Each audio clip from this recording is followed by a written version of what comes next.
दे रहे हो, उसके अलावा आप रोज़गार देना पसंद करो।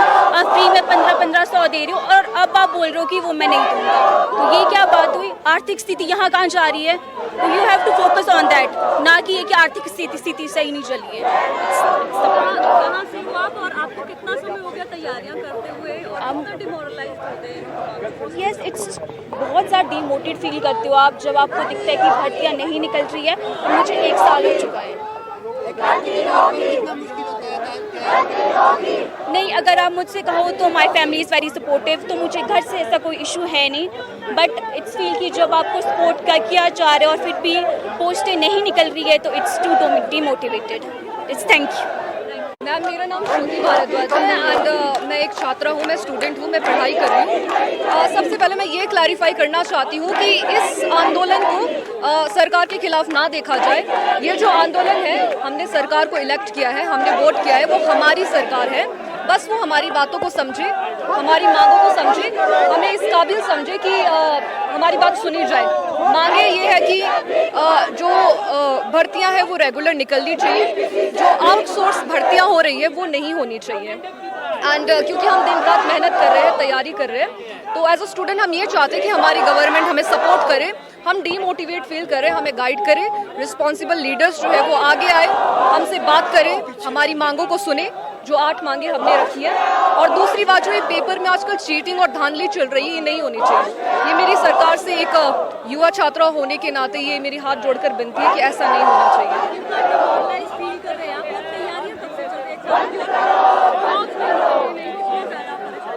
मैम, मुझे लगता है कि मेरी जो परेशानी है वो कुछ भी नहीं है उन छात्राओं के सामने जो काफ़ी सालों से तैयारी कर रही है। मैं आज उन्हीं को प्रेजेंट कर रही हूँ, वो हम लोगों के बीच में है। मुझे बोलने का मौका मिल रहा है लेकिन उनको बोलने का मौका नहीं मिल रहा है।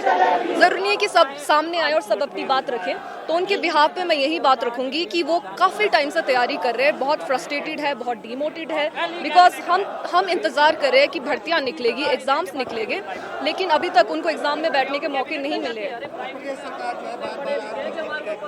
जी जी जी सर, मैं समझती हूँ कि आर्थिक स्थिति जो है वो वाकई खराब चल रही थी, लेकिन इसके साथ साथ जो हम युवा हैं, हमें देश का भविष्य समझा जाता है, हमें एसेट समझा जाता है, तो हमें भी नेगलेक्ट ना किया जाए। हमसे बात करें, हमें गाइड करें, प्रॉपर्ली वो हमें बताए कि उनके क्या आगे की स्ट्रैटेजीज़ हैं, हमारे करियर को लेके जो हम शिक्षित युवा है वो हमारे लिए क्या सोच रहे हैं, वो हमसे इंटरेक्ट करें, हमसे बात करें, तो डेफिनेटली हम भी उनको समझेंगे, वो भी हमें समझेंगे। आए हैं, ये माहौल आप देख ही रहे हैं। पिछले 2 साल से जब से हिमाचल की ये नई सरकार आई है, जिसने युवाओं से वादा किया था कि हम जो हर साल 1 लाख नौकरियां देंगे, तो ये तो 2000 नौकरी भी सरकारी क्षेत्र में नहीं दे पाई 2 साल में, और जो नौकरियां पहले से व्यापित थी उसको भी ये जो है फुलफिल नहीं कर पाई है सरकार। तो आज हिमाचल सरकार को हम आगाह करने आए हैं कि अब अति हो गई है, युवा बहुत तरह से परेशान है। प्रदेश का 12 लाख के करीब रजिस्टर्ड बेरोजगार इस प्रदेश में बैठा है। हिंदुस्तान में बेरोजगारी के आंकड़ों के हिसाब से यदि देखा जाए तो दूसरे नंबर पे हिमाचल प्रदेश आ जा रहा है। तो इतने छोटे से स्टेट में इतने ज़्यादा पढ़े लिखे बेरोजगार, क्योंकि सरकारी क्षेत्र के हिसाब से आप इंडस्ट्री भी उस तरह से नहीं है हमारे यहाँ पे। टूरिज्म आप प्रमोट कर सकते थे उस तरह से, वहाँ भी सरकारी क्षेत्र में, प्राइवेट सेक्टर में आप नहीं दे पा रहे हैं। तो युवा पूरी तरह से प्रदेश का त्रस्त है, और इस त्रस्त सरकार से गुहार लगा रहा है कि आप जो है युवाओं की आवाज़ बने, अदरवाइज युवा जो है कुछ दूसरे काम के लिए तैयार हो जाएगा। 8 सूत्री मांग पत्र सौंपने हम आए हैं सरकार को, जिसमें सबसे इम्पोर्टेंट मांग है मीरपुर सिलेक्शन बोर्ड जो है उसको आपने बहाल तो किया है, लेकिन उसके माध्यम से भर्ती आप 2 साल से क्यों नहीं कर रहे? 23 सितंबर 2023 को आपका बोर्ड बन चुका है, 1 साल में 1 भर्ती करवाई है उसकी, वो भी जो है पूरी नहीं हुई अभी तक। तो पहली मांग हमारी ये है कि आप जो है इस हमीरपुर सिलेक्शन बोर्ड को जल्द बहाल करें, वहाँ पे स्टाफ रखें और भर्ती टर्म बाउंड के अंदर फिक्स करें। 6 महीने से ज़्यादा कोई भी रिक्रूटमेंट रुकने नहीं चाहिए, ये हमारी पहली डिमांड है। उसके बाद आउटसोर्स पे भर्तियाँ बिल्कुल बंद करें, आप रेगुलर एम्प्लॉयमेंट दें। और तीसरी हमारी डिमांड है जल्द से जल्द जो भी विज्ञापित पद है 86 पोर्ट कोड जो सारे हमारे स्टेट के अंदर जो विज्ञापित हुए पिछली सरकारों में भी और इस सरकार में भी, कैबिनेट की जो प्रूव पोस्ट है उनको जल्द से जल्द भरने की कोशिश करें, क्योंकि युवा अब ज़्यादा टाइम नहीं रुक सकता है। ये हमारी मेन मांग है इसमें, तो इसके लिए हम जो है यहाँ पे आए हैं, बस यही इसमें मेन है। करता हूँ कि आपने सचिवालय माननीय मुख्यमंत्री के लिए ज्ञापन सौंपने के लिए एकत्रित हुए, साथ में माननीय मुख्यमंत्री को और ध्यान दिलाना चाहूँगा कि आपने एक मीडिया के माध्यम से हम देखते हैं कि 90 दिन का टाइम दिया था HPRCA को खोलने का। मुख्य मुद्दा हमारा HPRCA है। अभी चेयरमैन का गठन तो हुआ है, परंतु 2 सालें बीत गई है और अभी तक रोजगार का जो कमीशन के माध्यम से होता था वो एक भी पोस्ट नहीं है। जो विधानसभा में रखी जाती है वो 885 पोस्टें हैं और जो राज्यपाल को सौंपे गया ज्ञापन उसमें 1460 है।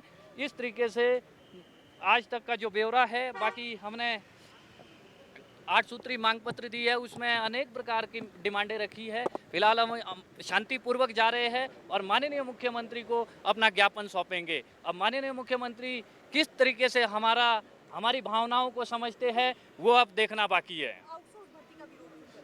आउटसोर्स भर्ती इसमें चहेते को लगाया जा रहा है। आउटसोर्स भर्ती का आपका उदाहरण देता हूं मैं विश्वविद्यालयों का। वहां पे एक पोस्ट एडवर्टाइज होती है और 8 बंदे रखे जाते हैं। जेई की 7 पोस्टें एडवर्टाइज होती है और 12 जेई रखे जाते हैं। इस तरह आउटसोर्स यही नहीं है, पूरे विभागों में एक कलंक है।